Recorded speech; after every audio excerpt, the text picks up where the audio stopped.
I made a mistake and this happened to my credit score. It dropped by 57 points. What was this change? Did I do permanent damage to my credit score? Before I tell you what happened, let's quickly review the 5 factors that make up your credit score.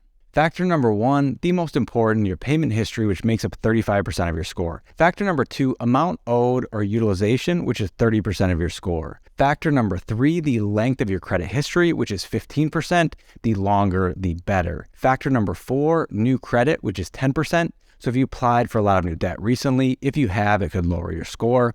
Factor number 5, which is also 10%, your credit mix. So do you just have credit cards? Do you have student loans, car loans, a mortgage, etc.? This is only 10% of your score. So don't go out and take out a bunch of different type of loans just to do better here. Which one of these do you think changed to drop my score by 57 points?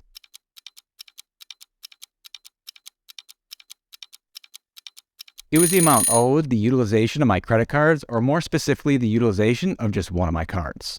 If you saw my recent Apple credit card review, you'll know that I use my Apple credit card to purchase Apple products at an Apple store for myself and for my business to get 3% cash back and get interest-free financing for 6, 12, or 24 months, depending on what I purchase.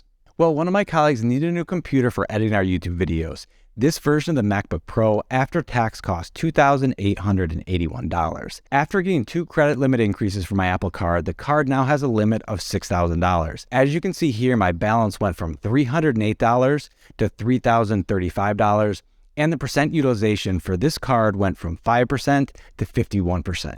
My overall utilization didn't drastically change because of this purchase, but your credit score is affected by both your overall utilization, so the total credit card balance you have, divided by your total available credit, as well as you can see clearly from this example on a card-by-card basis. The good news here is this isn't a permanent or long-term drop to my credit score. Actually, the utilization of several of my cards improved a few weeks later, as you can see right here.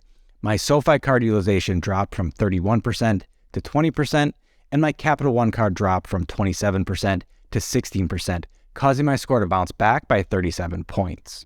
If you use a service like Credit Karma, you can easily see when your credit card companies send new information to the credit bureaus and your score gets updated. If you haven't used Credit Karma, you can sign up for free down below. It's what I use to track my score. If you don't have any new loans or credit cards you're planning on applying for, there's nothing wrong with having high utilization on one of your cards for a 0% offer, or because you want to make a big purchase and plan to pay it off when the statement is due, but be careful if you want to apply for a mortgage, car loan, or a new credit card. I wouldn't want you to have high utilization on a card, see your score decrease a lot right before you want to buy a house and need a mortgage. If you're worried about your credit score but want to make a large purchase on one of your cards, you'd be better off using a card with a higher limit.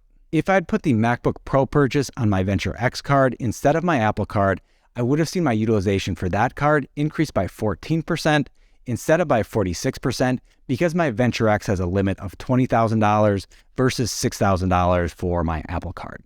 I'm glad I asked for and got 2 credit limit increases on my Apple card, otherwise my score would have dropped even further. If you want to learn more about how to get credit limit increases, improving your score, check out the video right here. Hope to see you in another video.